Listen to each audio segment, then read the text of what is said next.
संजय कहते हैं, राजन, प्रतिदिन रात को दुर्योधन, शकुनि और दुशासन का तथा मेरा भी कर्ण से यही आग्रह रहता था कि कर्ण, कल सवेरे तुम सारी सेनाओं को छोड़कर अर्जुन को मार डालो, फिर तो पांडवों और पांचालों को भृत्यों के समान उपभोग करेंगे। यदि ऐसा सोचो कि अर्जुन के मारे जाने पर श्री कृष्ण दूसरे किसी पांडवों को युद्ध के लिए खड़ा कर लेंगे तो श्री कृष्ण को ही मार डालो। श्री कृष्ण ही पांडवों के जड़ है, अर्जुन ऊपर के तने के समान है, अन्य कुंती पुत्र शाखाएं हैं तथा पांचाल सैनिक पत्तों के समान है।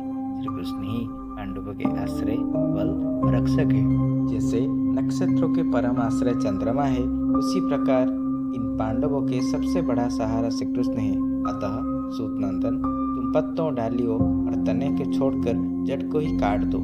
सर्वत्र और सदा श्री कृष्ण को ही पांडवों के जड़ समझो।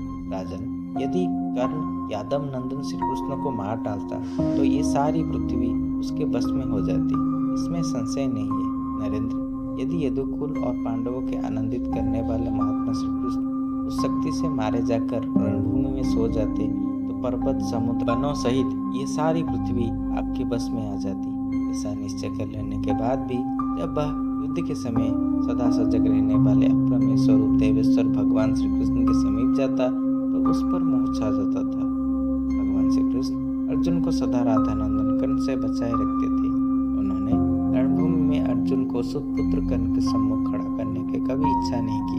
प्रभु, अपनी महिमा से कभी च्युत न होने वाले भगवान श्री कृष्ण अन्य महारथियों को कर्ण के पास इसीलिए भेजा करते थे कि किसी प्रकार उस अमोघ शक्ति को व्यर्थ कर दो। राजन, जो महामनुष्य पुरुषोत्तम भगवान श्री कृष्ण कर्ण से अर्जुन की इसी प्रकार रक्षा करते हैं, वह अपनी रक्षा कैसे नहीं करेंगे।